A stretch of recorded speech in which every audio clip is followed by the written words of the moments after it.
Good afternoon, everyone.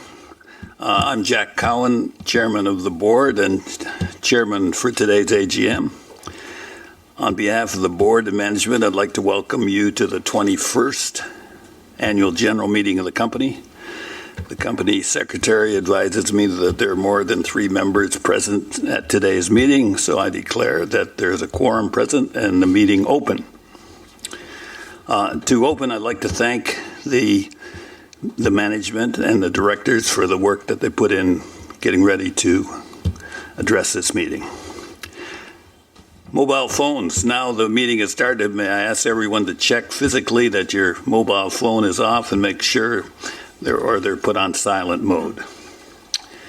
For those people physically present, you should have collected at the registration desk an admission card which indicates whether you are a voting shareholder, non-voting shareholder, or visitor. You will need that card when it comes to voting on the motions being put to the meeting. If you do not have an admission card, can you please return to the registration desk and obtain one from there? The color of the admission cards are voting shareholder yellow, non-voting shareholder blue, and visitor red. If you believe you do not have the correct card, please direct your query to the admission desk as soon as possible. Visitors are not entitled to speak at this meeting and may observe only. For any representative of the media present, I ask that you do not record the meeting or take photographs while the meeting is in progress. Today's AGM is being streamed online. Shareholders attending online can listen to the meeting, view the slides, and ask online written questions relating to the business of the meeting. Please note, however, that the online voting is not available. If you need assistance with the platform, please dial the phone number displayed on the screen. I'd now like to introduce you to the board. Mr. Grant Burke, Non-Executive Director, Ms. Usi Schreiber, Non-Executive Director, Mr. Tony Peake, Non-Executive Director, and Mr. Peter West, Non-Executive Director. Also present, Mr. Craig Ryan, the company secretary, and Mr. Jack Stridham, representative of the company's external auditor, Deloitte Touche Tohmatsu. He is available to respond at the appropriate time to any questions that any shareholder may have in relation to the conduct of the audit. Deloitte's audit report, the accounting policies adopted by the company, and Deloitte's independence as auditor. I now table the notice of meeting dated 9th of October 2025. Poll voting. Voting for each resolution will be by poll. The poll procedure for each resolution will be as follows. Each shareholder who is physically present and entitled to vote should have a yellow admission card, which is also your voting card.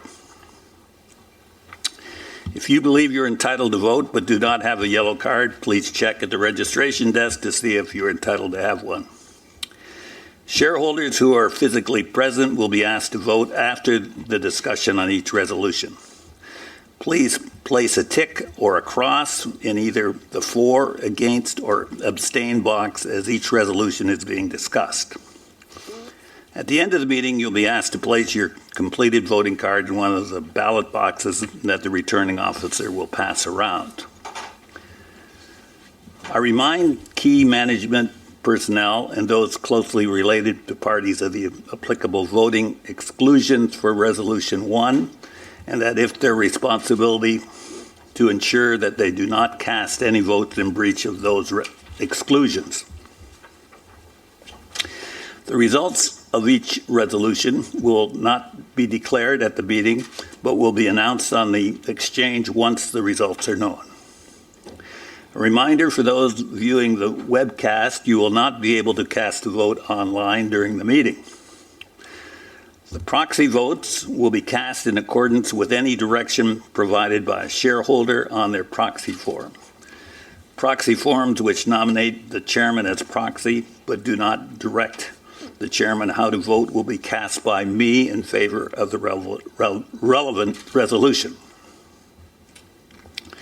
Immediately following the conclusion of the meeting, All votes will be tallied and the results of the meeting will be released through the ASX.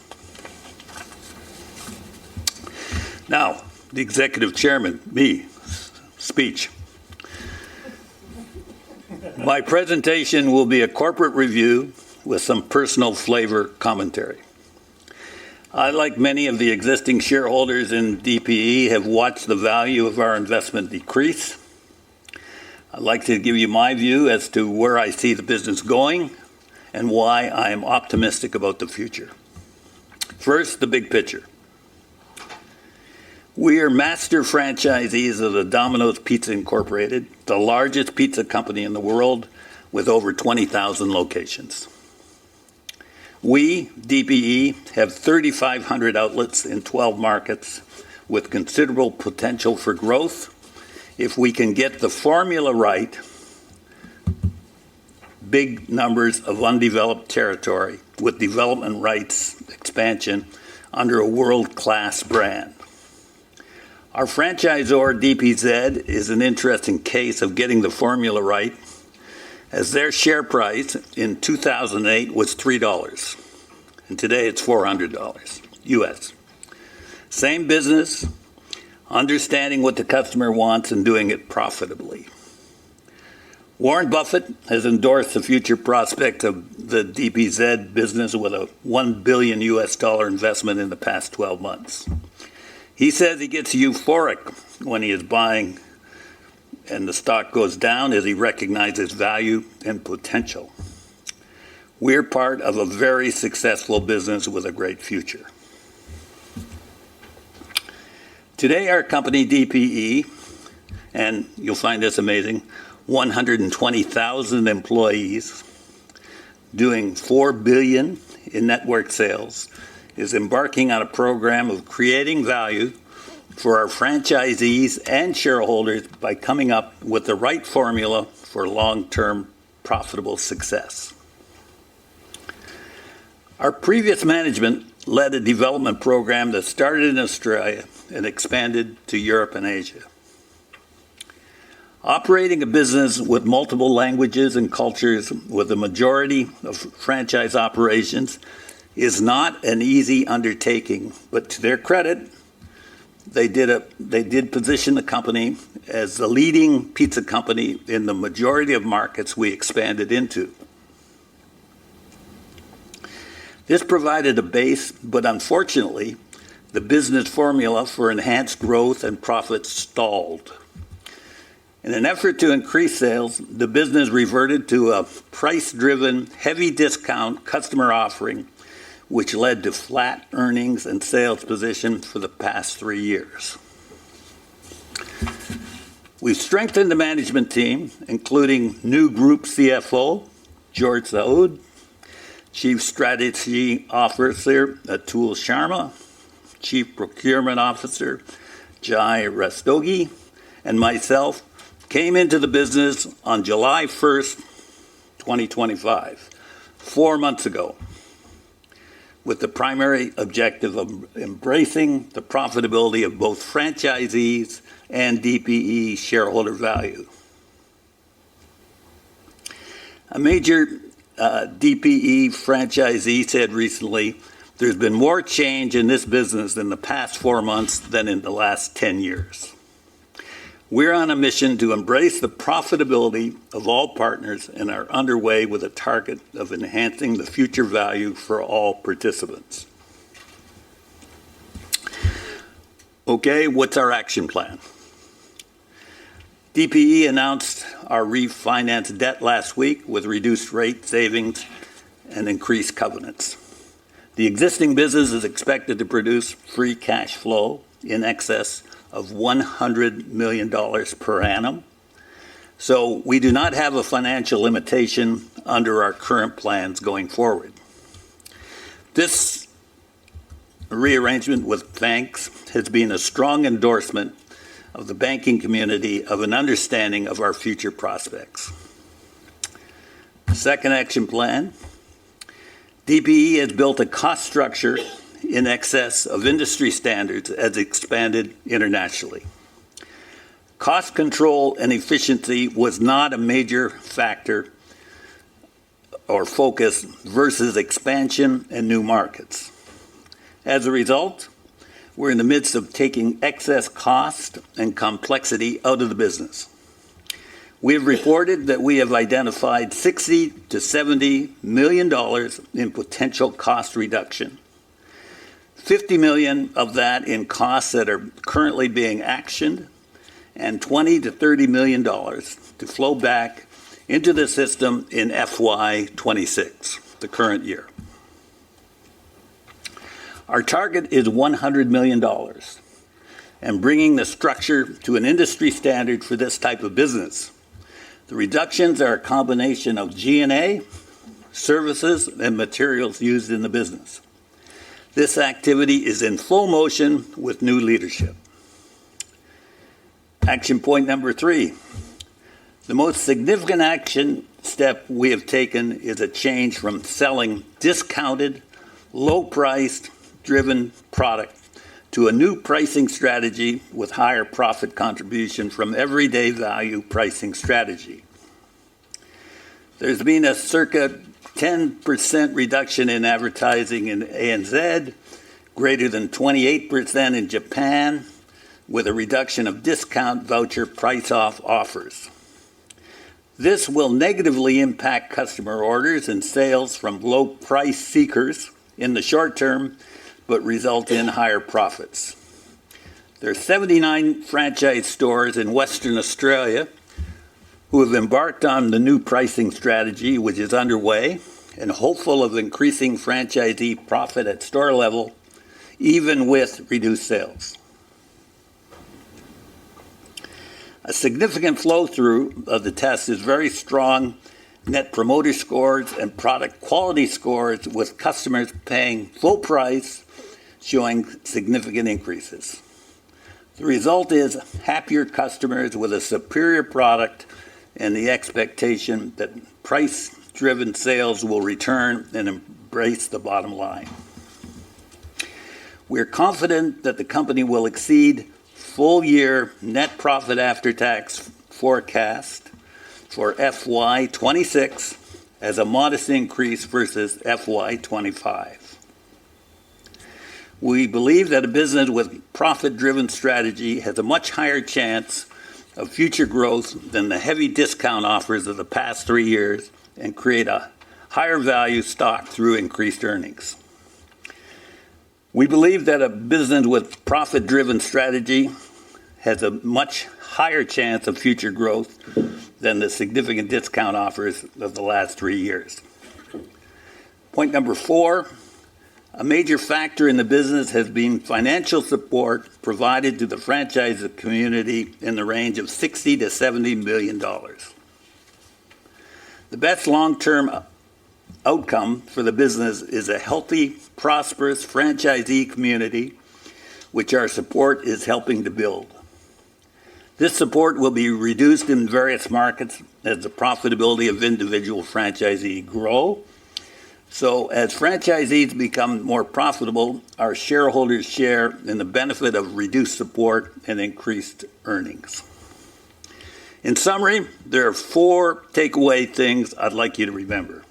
Number 1, same-store growth. I know this is a key industry measurement in most cases, as it shows the growth or decline in constant unit sales. However, in the short term, SSS will not be as valid a measure, as the customer offering is changing significantly from a price-driven, discounted, voucher-driven business to a change to everyday value pricing with higher margins. The most recent sales result of minus 1.2% is very good, considering the change in the business strategy and the direction with a focus on profitability, not sales volume. Point number 2 to remember, management. It is my opinion that we've put together in the past few months, 4 months to be exact, the most experienced management team in the food service business. It is required to deal with the challenges and transition of the international business we are operating. We still have a couple of positions to fill with world-class candidates under review, which we hope to finalize soon. Number 3, profitability. Our primary objective is to increase franchisee and company profits through better value pricing. A 70-cent increase per pizza sold in Australia will raise franchisee profits from about $120,000 per unit to $150,000. 70-cent increase per pizza. The plan is that enhanced profitability will lead to an expansion of units in various markets. This is already underway in Germany and Malaysia.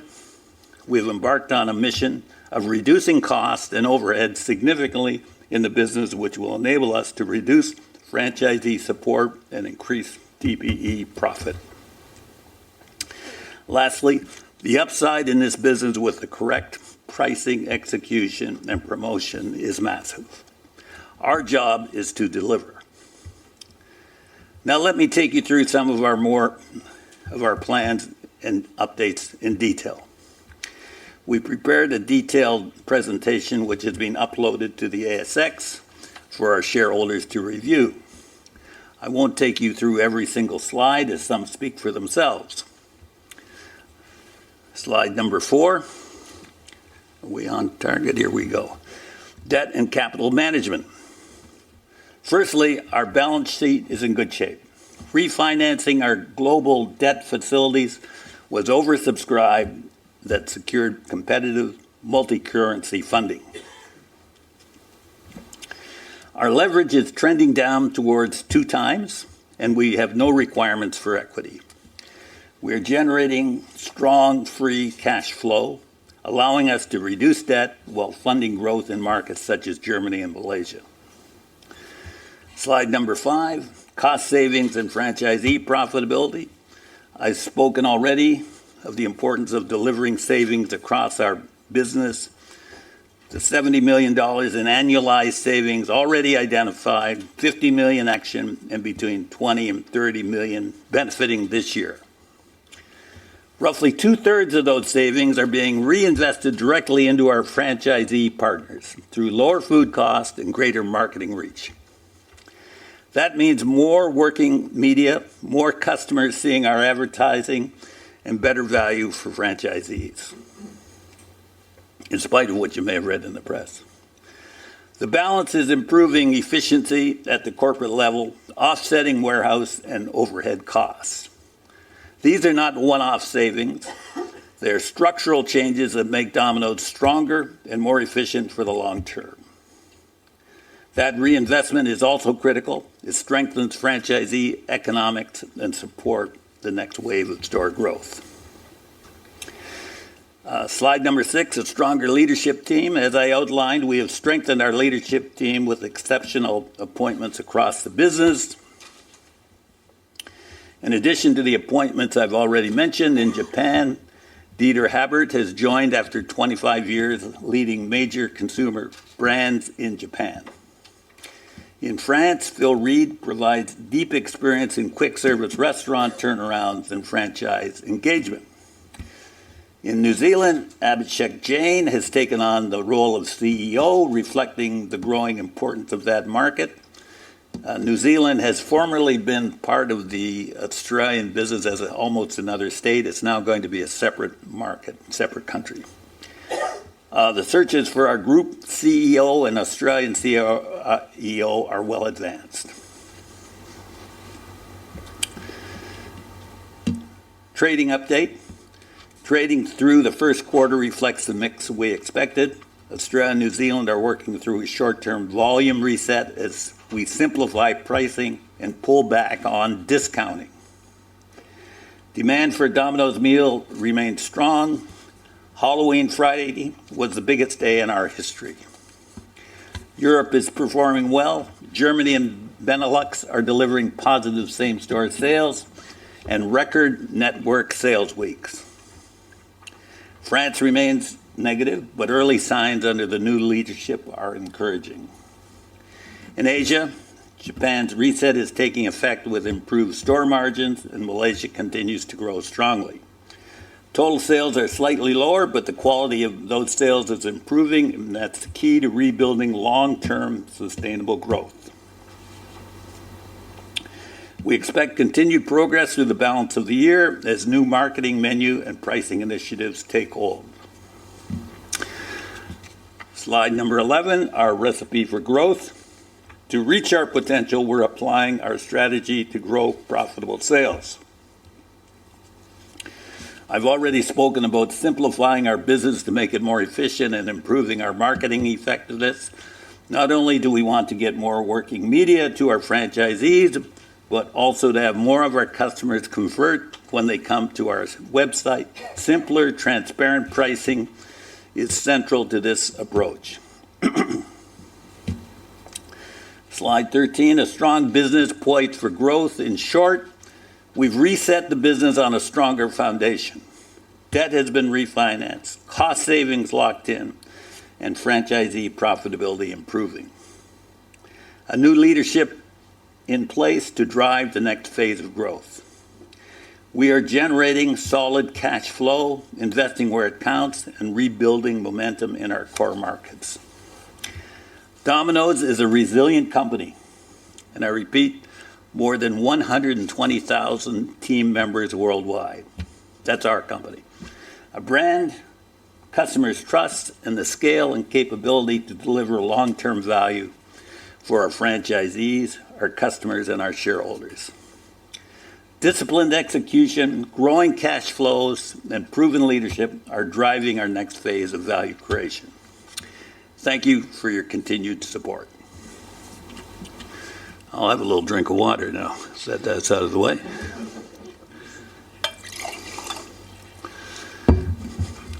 The next part of the program is formal items of business.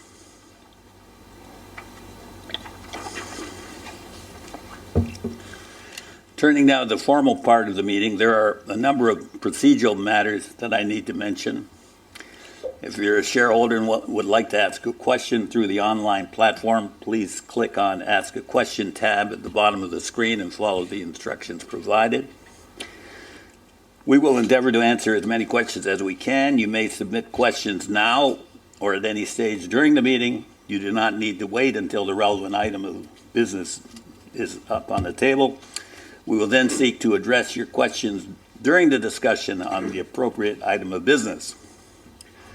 Questions being sent through the online platform may be moderated to avoid repetition, and if the questions are particularly lengthy, we may need to summarize them in the interest of time. We've received a number of questions from shareholders in advance of the meeting. Some of these questions have been covered in our earlier addresses. Others will be addressed during the course of the meeting. So, item number 1, financial statements and reports for the year ending June 29th, 2025. The first item of business to consider the financial statements and reports for the year 29th of June 2025. The following reports have been laid out before the annual general meeting. The financial report of the company for the year ended 29 June 25, the director's report, and the auditor's report. There is no vote on this item. As I mentioned earlier, Mr. Jacques Stridham, a representative from the company's auditor, Deloitte Touche Tohmatsu, is present to answer any questions that shareholders and their proxies may have in relation to the conduct of the audit and the preparation and conduct of the auditor's report. If you have any questions for the board or our external auditor, please submit them now if you haven't already done so.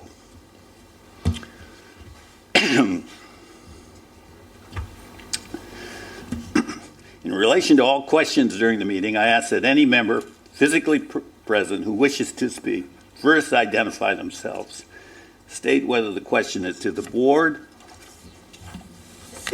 or the auditor, and confine themselves to the subject matter of this particular agenda item. Also, if they represent any organization, please state the organization that the member represents.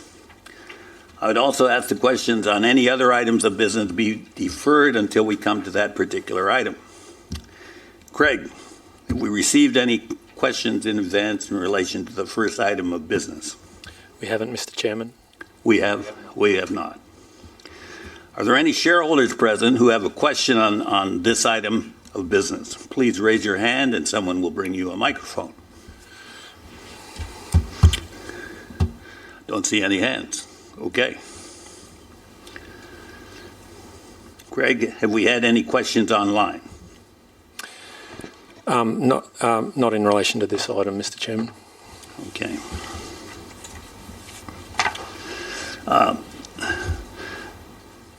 Recommendation to maintain balance, the company should organize shareholders who will raise positive responses or the messages that the company wants to deliver. Except in circumstances above, the chairman should refrain from personally involved. So, yes, moving to item 2. Item 2, adoption of the remuneration report. Background.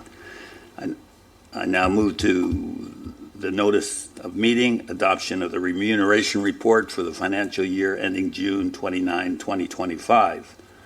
The purpose of this resolution is to give the members an opportunity to ask questions or make comments concerning the remuneration report. By law, the vote on this resolution is advisory only and non-binding. Voting resolutions apply to this resolution as set out in the meeting. Proxies. I advise that the company has received valid proxies for this resolution, and details of these proxies are now shown on the screen.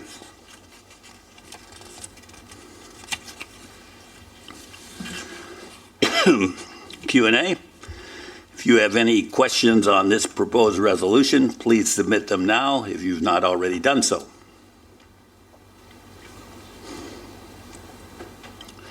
We'll now deal with the shareholders' questions received or to the meeting. Craig, are there any questions in relation to this resolution that were received prior to the meeting?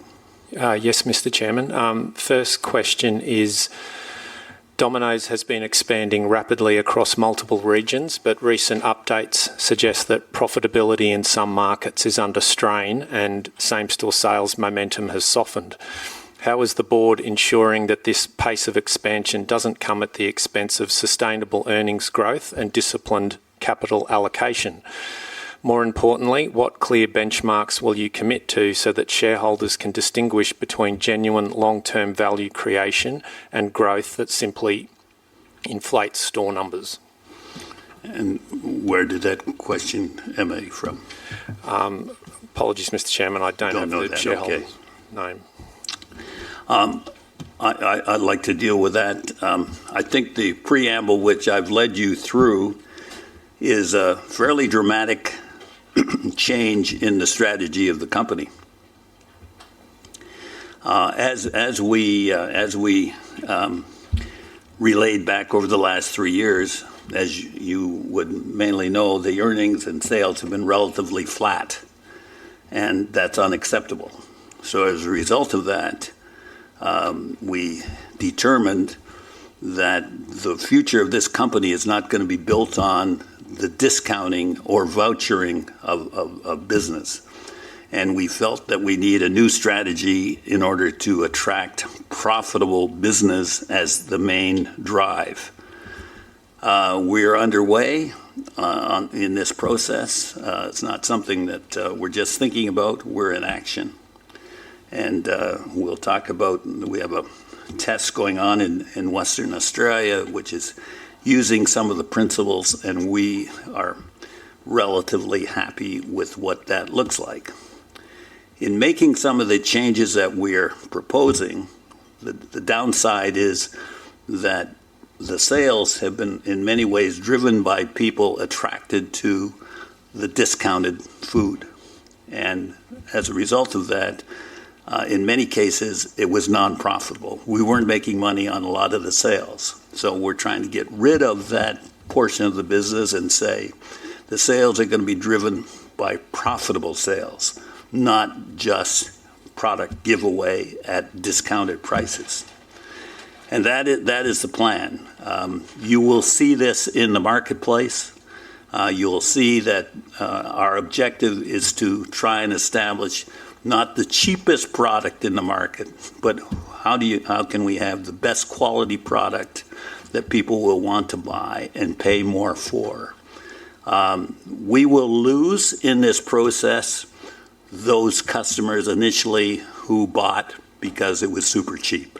And in many cases, as I say, the company lost money on some of those sales. We're in this transition stage of saying, how do we develop a business that sells things profitably? And that's what's in front of us, and that's what we're trying to do. I said in the statement that we will endeavor to meet the consensus of what earnings are going forward, and in other words, how do we keep the profitability of the business in place while we go through this transition to build a better business. And that is basically the plan, and we are confident that we have the capacity to be able to do this.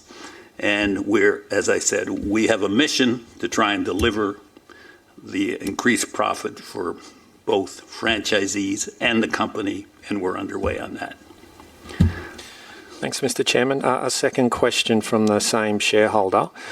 Given the recent store closures, margin pressures in certain regions, and the ongoing investment required for technology and market expansion, can the board confirm whether Domino's has sufficient balance sheet capacity to fund its strategy without resorting to a dilutive capital raising? If conditions were to deteriorate, what safeguards are in place to protect existing shareholders from being asked to underwrite growth through equity issuance? I think I dealt with that in my remarks, that we have just been through a refinancing of the debt of the company at lower rates, and we've taken the benchmark covenants higher, and the company, as indicated, has free cash flow as we sit here today of $100 million. We do not have any pressures from a financial point of view in trying to meet the objectives of what we're going to endeavor to do. So it's, as I say, we're in full motion on this, and having to raise additional capital is not on the agenda. Thanks, Mr. Chairman. Next question is from Stephen Main. Which of the proxy advisors covered us this year, and did any recommend a vote against any of today's resolutions, including this remuneration report item? If so, what reasons did they give, and did this translate into any material protest votes?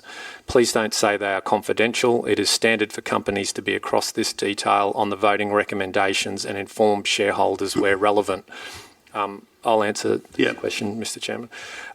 So we're not subscribers to any of the proxy advisors, but we're aware of the reports from three of them, ACSI, Ownership Matters and ISS.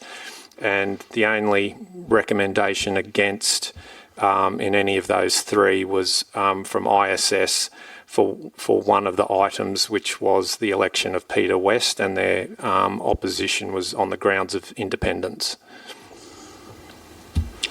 So, okay. So I believe we've answered that question, Stephen. Another general business question, Mr. Chairman, from Duty Jap. And he says, in my view, DMP is still undervalued. ASX values it at below $2 billion. Look at your sales. Could we steal Tesla's targets that if DMP reaches a market cap of $4 billion, what Bain values it, you get rewarded, and if it reaches $10 billion in market cap, you get $500 million. And if you don't find anyone, Mr. Cowan, can you be the executive chairman, say, in the next 3 years, as you have 50 years of experience in the QSR business, and your strategy reminds me of the book I read, Blue Ocean Strategy? I'd be prepared to accept Elon Musk's settlement of 10%. So, yeah, I can't afford that. That's a usual problem.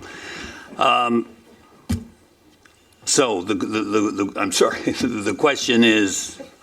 I'm not sure there is a question in there. Yeah. No. Right. I believe you've answered. Yeah. Okay, is there anyone in the room who have any questions on this particular matter? No. Okay, voting.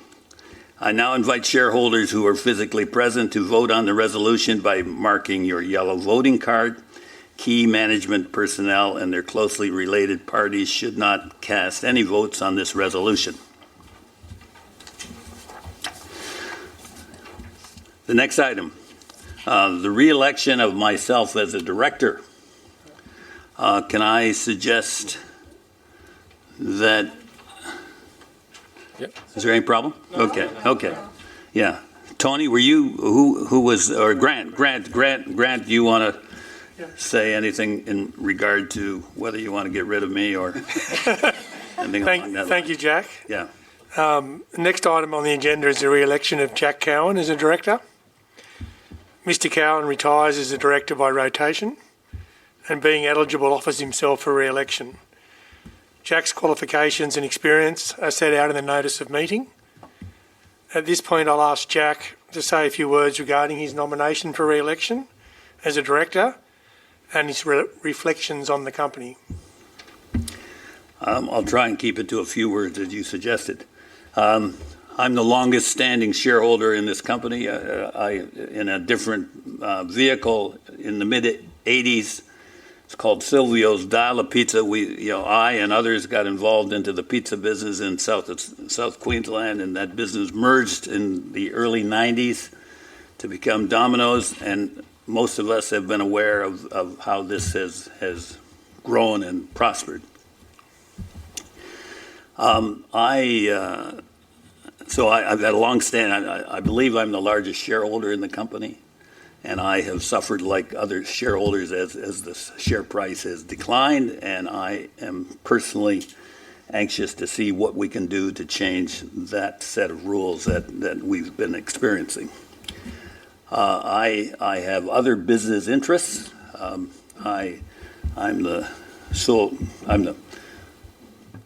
basically the shareholder of a company that has $3 billion in revenue. We have another subsidiary in the U.S. with another $1 billion. So I've got lots to do.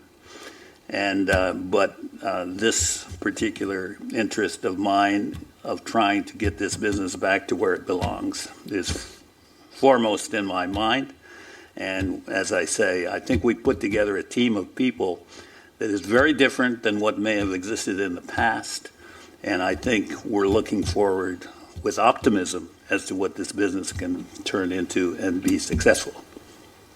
How's that, Grant? Perfect. Okay, good. Thank you, Jack. I advise that the company has received valid proxies for this resolution. The details of those proxies are now shown on the screen. Craig, have we received any questions in advance? Yes, we have, Grant. A question from Stephen Main. When Jack Cowan talks to CEO candidates, how does he respond when they ask him how long he intends to remain as chairman of Domino's? Health permitting, is it his intention to serve out a full 3-year term, at which point he would be 86? Is this the last time Jack will be seeking re-election, or could we be doing this again in 2028? First of all, I have no intention to stay until 1986.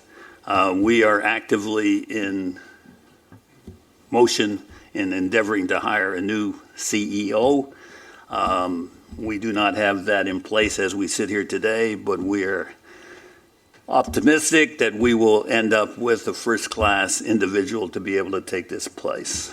I'm overworked, I'm underpaid, but I'm doing my best.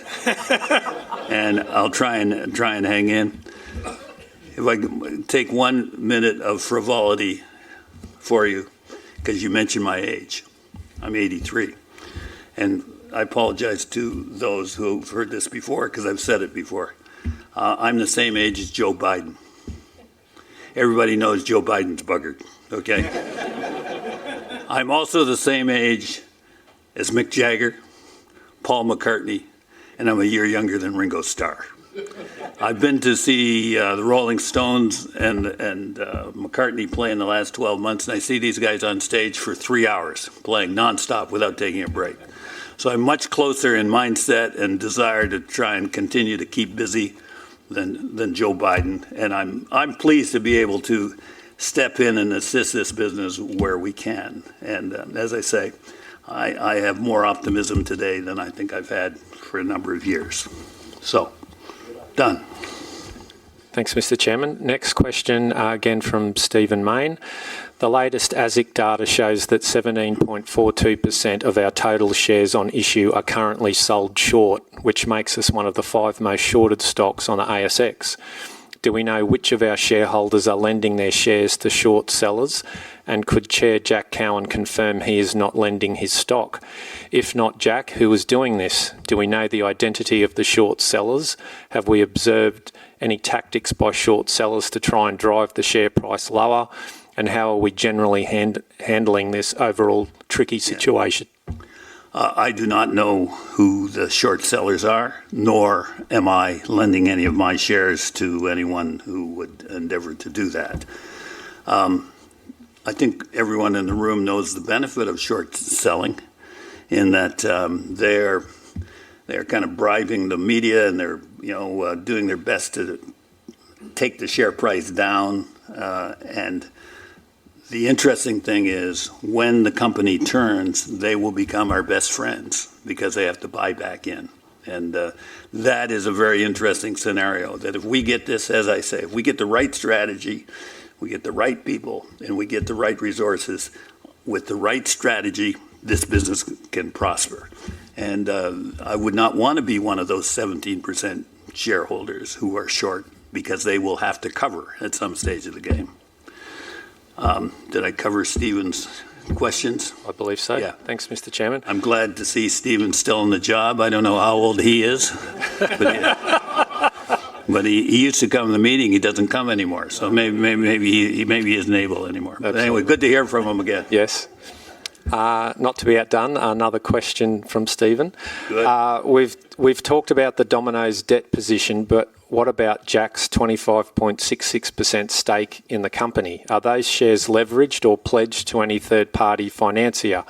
If not, why hasn't Jack emulated other prominent chairs under pressure from short sellers, a falling share price or press criticism by stepping into the market and buying more shares? Does Jack have the capacity to do that? And what has been the trading window situation since he became executive chair in July? My shares are not indentured to anyone. There's no loans against it and things like that, so that's not an issue.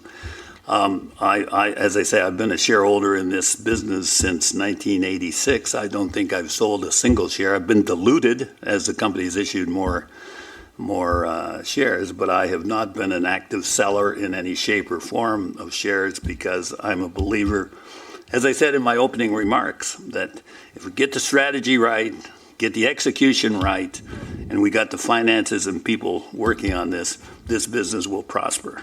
And so I think in the last 12 months, I converted my dividend from the company into shares.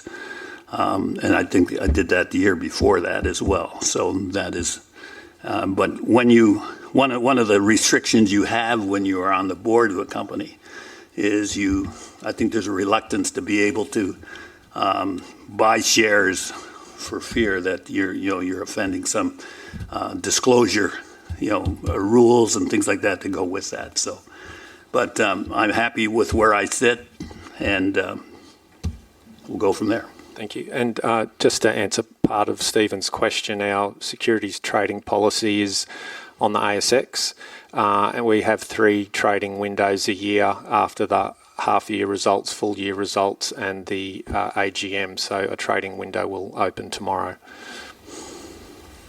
Okay. No other online questions, Mr. Chairman. Okay. The next item, number 4.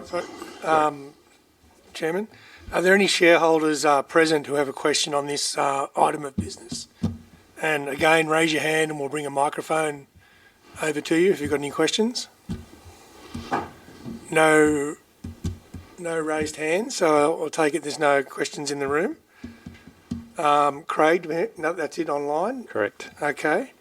Voting, I now invite shareholders who are physically present to vote on the resolution by marking your yellow voting card, please.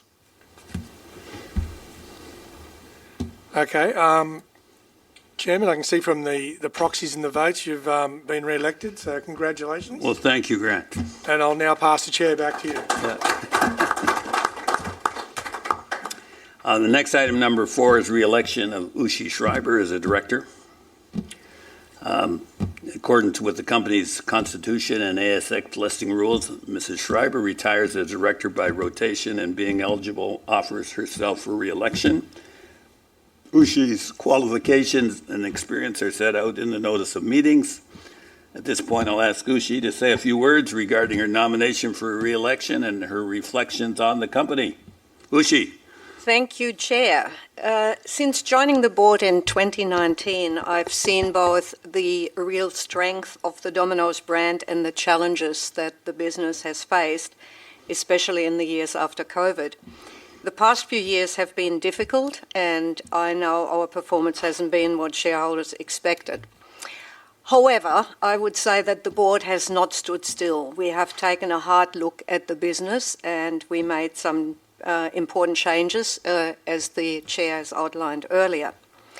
This is a time for focus and renewal for Domino's. I believe Domino's has what it takes to turn things around, but it will require discipline, clear priorities, and strong execution. As an independent director, my job is to bring an objective voice to the table, to support management when things are working, and to ask the hard questions when they're not. As the chair of the Nomination, Culture and Remuneration Committee, I've focused on leadership renewal and on making sure executive pay is tied directly to results and shareholder returns. I also serve on the Audit and Risk Committee and on the Independent Board Committee. My background is in leading transformations in large organisations, and my experience is across international markets, many of the markets that Domino's works in.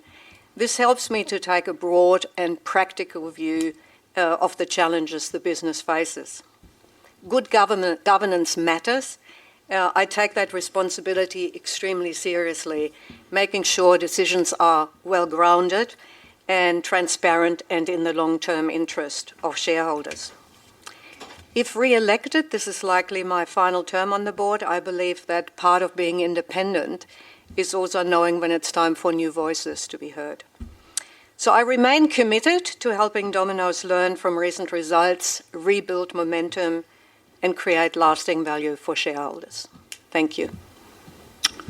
Thank you, Ushi, and for your contribution to the company.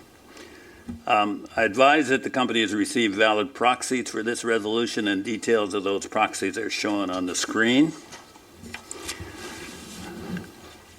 Are there any shareholders? Craig, do you have any? No online questions. Okay, Mr. no Chairman. online. Are there any shareholders present who have a question on this item of business? Again, please raise your hand and someone will bring you a microphone. You're just scratching your head. Okay. I thought you might have a question. Okay, yeah. Call me later.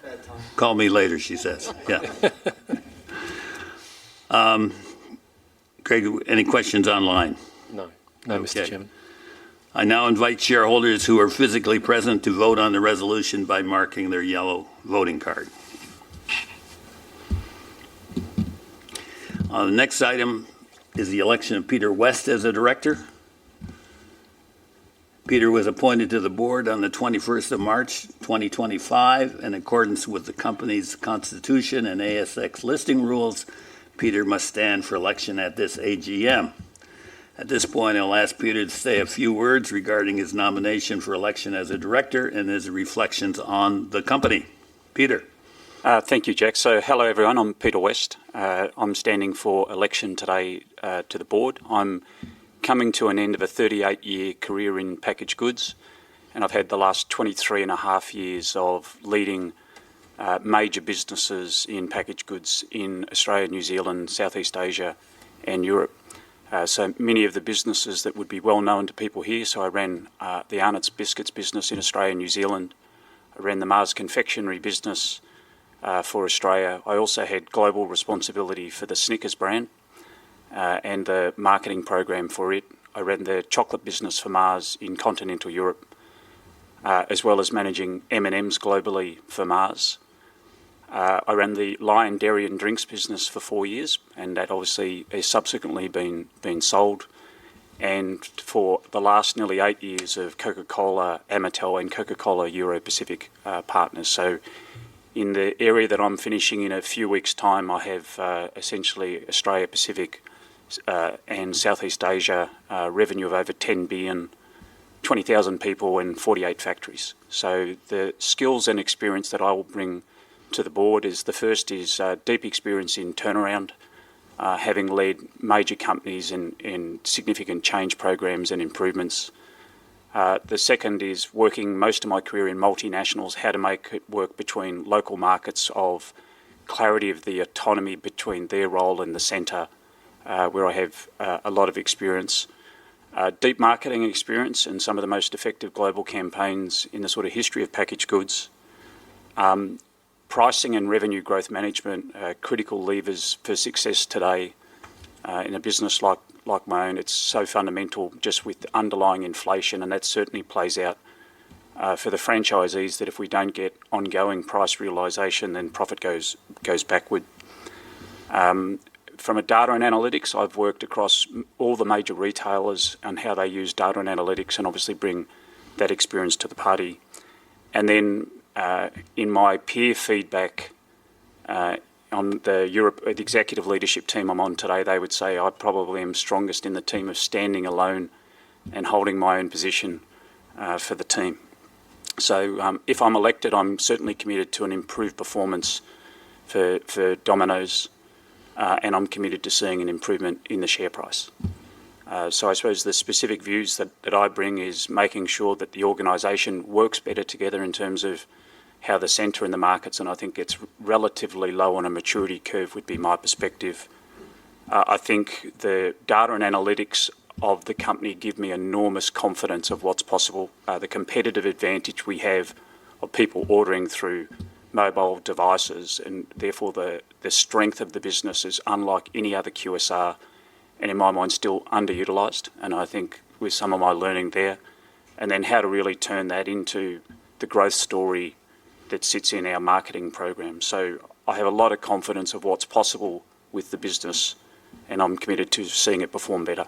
Thank you. Thank you, Peter. I advise the company has received valid proxies for this resolution, and details of those proxies are now shown on the screen. Craig, do we have any questions? Yes, we do, Mr. Chairman, from Stephen. Could new Director Peter West and the Chair comment on the recruitment process that led to his appointment to the board? Was a headhunter involved, and did the full board interview any other candidates? Did Peter know any of our directors before engaging with the recruitment process, and how large are the related party transactions with his current employer, Coke, that make him a non-independent director? Peter, do you want to have a go at that? Yeah, so at a personal level, I've actually not had a lot to do with Domino's, and that's because in my whole time at CCP, we haven't had the business in Australia, and it's probably the customer that I would know the least. In my responsibility today, we would have a small part of the business in New Zealand, and I don't like to say how small it is, because I don't want to sort of say it's not a very important part of the business. But it would be a rounding error in terms of how small it is today for our business. So I pretty much spend no time, or have spent no time in my 8 years on Domino's. I was recruited over the last 6 months, as I've had given notice at CCP that I planned to retire. I had a couple of different opportunities to go on boards, and I was approached by a head hunting agency. And what appealed to me with this was that it had operated across 12 markets, and most of the markets I'd operated previously.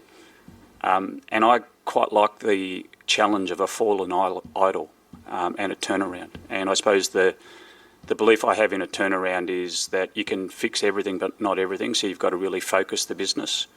And then the cost agenda we're on, which is, you can't set sail in a leaky boat. You've really got to get the fundamentals right first. So the opportunity of the business was of appeal. Obviously, I had a relationship with Jack through his Hungry Jack's component and knew that. But in the process, I then was interviewed by the board, and I think Ushi would be able to talk better of what the process was and who the other candidates. But I'm very glad I got the opportunity, so thank you. Yes, so to confirm that, a headhunter was involved, and it was through that headhunter that Peter was recruited as one of the potential candidates. There were a number of other candidates. We went through a detailed process of assessing those people. We had interviews with a number of those candidates. We had also quite a lot of discussion about how we would deal with the fact that Peter was by far the most outstanding candidate, but that there was this issue about perceptions of non-independence. We had legal advice on the matter and basically concluded that what the business needed was on the board the input from someone like Peter, or from Peter actually, and that therefore we would go ahead with this appointment because we felt that was really the best thing for Domino's. I might just add, I've had a business relationship with Peter for a number of years, and I was absolutely delighted when I saw that he was going to be available and a candidate for this particular job. I think we're very fortunate. Interestingly, the first meeting that Peter went to and he got an understanding of the business, he said the number one issue in this company is pricing. That's what we have to deal with. And that's, as I say, we're going down that path right now. Craig, have we any questions online? No other questions for this item. Apologies. Yes, there is another question, Mr. Chairman, from Stephen. Is Peter West available to be our next CEO? Switching a non-executive director into the CEO role is quite a common practice amongst ASX-listed companies. He sounds great. Give him the job. Yeah. I might answer that, Peter, on your behalf. Yeah. We would guess that Peter would be an ideal candidate, but I think at this stage of his life, he wants to try and sort some things out as to where he is, what he wants to do in the future, and things like that. And so I'm delighted that he's taken the role as a director, and he's making a significant input into this business. Voting. And there are other candidates for the CEO role. And we also have some other candidates, that's right, that in accepting where Peter stood, we have some outstanding candidates, which I'm looking forward to. Voting. I now invite shareholders who are physically present to vote on the resolution by marking your yellow voting card. Item number 6, renewal of proportional takeover bid provisions. The next item on the agenda seeks shareholder approval to renew the proportional takeover bid provisions. These provisions ensure that any bid to acquire only a portion of each shareholder's shares must first receive the shareholder consent. If not renewed, the provisions will lapse on December 1st, 2025. Proxies. I advise that the company has received valid proxies for this resolution, and details of those proxies are now shown on the screen. Craig, have we received any questions in advance on this item? Yes, we have, Mr. Chairman, from Judy Jap. In my view, I most likely know that DMP is severely undervalued. DMP being valued under $2 billion, Bain values you at $4 billion, which I still believe undervalues DMP as your network sales is around that much.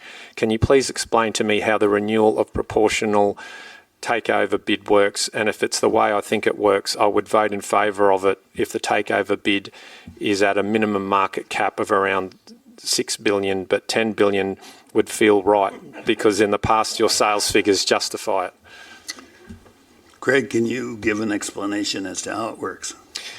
Yes, so Essentially, it's a way of ensuring that if someone approaches DPE to buy the business, that they have to make an offer to all shareholders. And under the Corporations Act, we're obliged to put that item to the shareholders every 3 years so that they have an opportunity to reassess if they think it's the best thing for the company.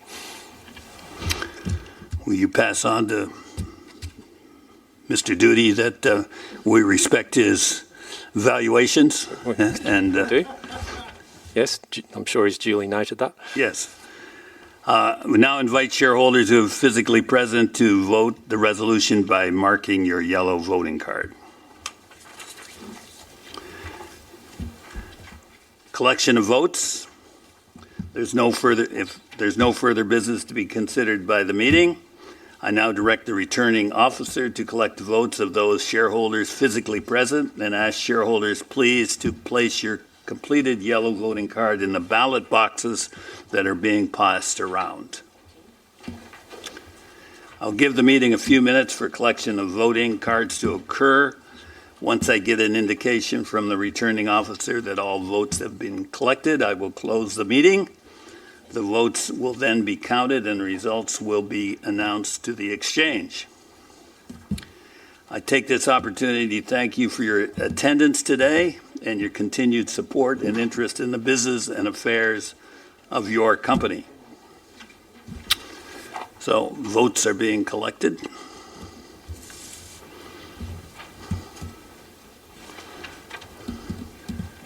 I ask a question? Go ahead. Yes. This is more personal. Now, did you also own the Burger Kings in America, didn't you? I wish I did, but I don't. Yeah. But did you? I have interest in the restaurant business in Canada, but not Burger King. Oh, okay. 'Cause And I thought at one time. Hungry Jack's, Yeah, which no, I know Hungry I'm Jack's, the owner of, has an affiliation and relationship with Burger King. And Oh, that's okay. probably the connection. And one stage they came into this market and we subsequently bought their business and they converted from Burger King to Hungry Jack's. Okay, because when I was 9 years old on a field trip in Akron, Ohio, we went to a Burger King. And I thought, oh, God, this is the business to get into. And so, because I had saw, and I thought that you had like a minority share over in America too at that time. So, but we're talking, that would have been in the 70s when I was over there. But I live here in West End here, and then I invested into Domino's, and I have just about 1,000 shares with you guys. Good. So, when I saw that though, I was like, oh, that's too weird. I said the first place I ever went and we learned how the Burger King worked and all that, and I thought, oh, this is the business. Yeah. Well, as I say, we have a relationship with them in which they provide us. We use their trademarks and things like that. We pay them royalties on that. But we're an independent Australian company, and we don't have any affiliation with them. Yeah, okay, okay. Anyway, thank you for being a shareholder in Okay, Domino's. thank you. Yeah. Votes have been collected. Are we having general questions now or not at all? Yes. Yeah. Craig? They were collecting the votes. Okay, Yeah, all the votes have been collected, I believe, so we'll open it up to general questions. Thank you, Mr Chairman, Board. My name is Anthony Williams. I've been a shareholder for 15 years and I'm a long-term member of Team Invest. And this is one of the companies that I have shared ownership in, probably about 12 companies. But it's the only company that offers shareholder discounts. Can you tell me if they are going to continue? I don't know the answer to that. Who else does? Craig? This is the Pizza Perks. That's correct, isn't it, Nathan? The pizza perks, well received by our shareholders every year, Mr. Chairman. Not overly used, but we do offer a 30% discount for our shareholders, that's correct. Once or every visit? It's eligible for 25 single uses throughout the year. Well, that's pretty good. Yeah. Keep using it. Yeah. We did, however, I will say, we did put in a minimum shareholding value this year. There was a few people on TikTok last year that decided to take it up with one share. They were not successful, I will point out, because you do have to have your shares at the point of the AGM, but they are very well received. I do receive more questions each year regarding the pizza perks than I do about the notice of meeting, so I am sorry to the directors for that. So Craig, we can have general questions? Yes, well, are there any other general questions? If not, you can move to end the meeting, Mr Chairman. Okay, did anyone else have any other questions they want to raise? I'll take that as no. Okay, now that the formal items of the business have been addressed, I would like to thank everyone who has attended today's meeting and those shareholders who have participated by providing questions in advance and during the meeting. The results of this meeting will be released through the ASX as soon as possible. That concludes the official business of the meeting. I hope that we have somehow been able to emanate through to you that we have an optimistic view as to where this business can go and what the potential is. So that concludes the official meeting. I now declare the 2025 Domino's Pizza Enterprises Annual General Meeting closed. Thank you for attending. Great.